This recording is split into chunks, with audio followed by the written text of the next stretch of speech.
Israeli settlers have carried out multiple attacks on Palestinians in the occupied West Bank this Saturday. In Beita, south of Nablus, settlers hurled stones at a group of Palestinians and international activists who were harvesting olives. At least 11 people were injured. Near Ramallah, settlers set fire to a Palestinian home in the early hours. Now, the residents were able to escape before the house burnt down. Several people were wounded in other attacks elsewhere in the occupied West Bank by settlers supported by the Israeli army. Well, joining us now from occupied East Jerusalem is Muhammed Dahleh. He is a lawyer and human rights advocate. Thanks so much for being with us here on Al Jazeera. First of all, we've talked about the settler violence, the rise in settler violence ever since October the 7th. But just how bad has it gotten right now?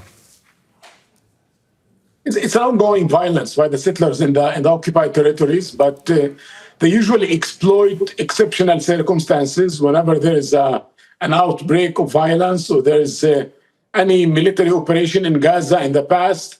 They would use that, or sometimes even a regional war or anything that would make people busy in something else. Their violence increases, and they try to seize more land. They try to uproot Palestinian trees and sometimes even Palestinians themselves from their houses. Their actions are consistent, and their goal is very clear.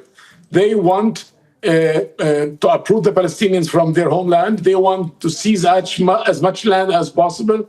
They want to have a reserve for more settlements, and they want eventually to annex these territories to Israel, especially in areas where they see them either as part of Area C, which is around 60% of the West Bank, and in areas that they see that they are strategic for them, especially areas that are close to settlements or close to highways that lead to settlements. And that's the way they do it. They harass Palestinians in villages that are far away from cities, where they have no protection whatsoever. As you might know, Palestinian security forces either are not present in those villages or in those rural areas or in the olive fields, or they cannot do much based on the current agreement between Israel and the PLO, the Oslo agreements. Yeah. And the result is, as we see, burning houses, burning trees, burning cars, and injuring and killing innocent Palestinians. As simply as going and harvesting olives has become extremely dangerous. This is often done hand in hand with the Israeli military. What responsibility does the Israeli government actually bear for protecting Palestinians' rights here? They have the full responsibility under international humanitarian law. And in the past, human rights organizations, whether Israeli or Palestinian or international human rights organization, had some hope that the Israeli military actually would extend protection to the occupied population in the occupied land based on the obligations of the occupier, the military force that is occupying the land. And in the past, those organizations were actually, including myself, we were really trying through the Israeli system, meaning through the Israeli legal system, through the Israeli police system, investigation system, the army itself.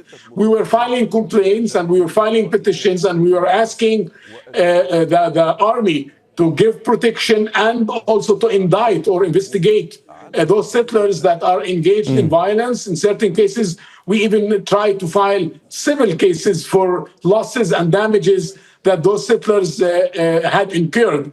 Unfortunately, in recent years, I would say even in the last decade or so, we have lost faith in that system because it turned out that the apparatus within the Israeli army, instead of investigating, is actually trying to cover up for those crimes. And the end result was that out of thousands of complaints that were filed, almost zero indictments were really filed against those settlers. Right. And it reached a point whereby human rights organizations, including the renowned Israeli human rights organization B'Tselem, that said, we're not going to cooperate in this process anymore because the army is complicit in this and there's no point in filing these complaints against those settlers. Obviously, a lot of this is caught on camera. We see it happening, sometimes live streamed on social media. I mean, what do you make of the lack of action from the international community, or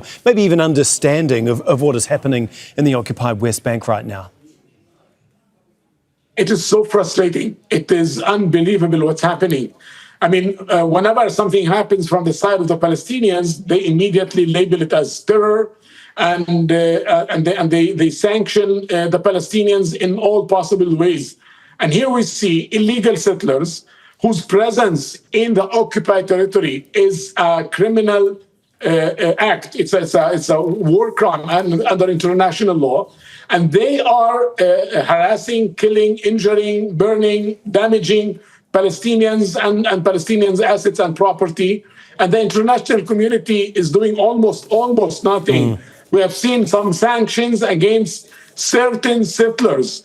And I think what should be done is sanctions against all settlers.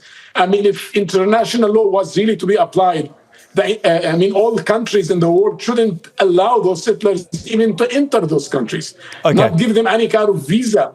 But unfortunately, instead of that, we see sanctions against 2-3 settlers out of hundreds of thousands who are living in the occupied land illegally. Thank you so much, Muhammed.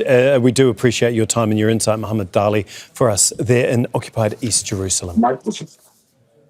Thank you very much.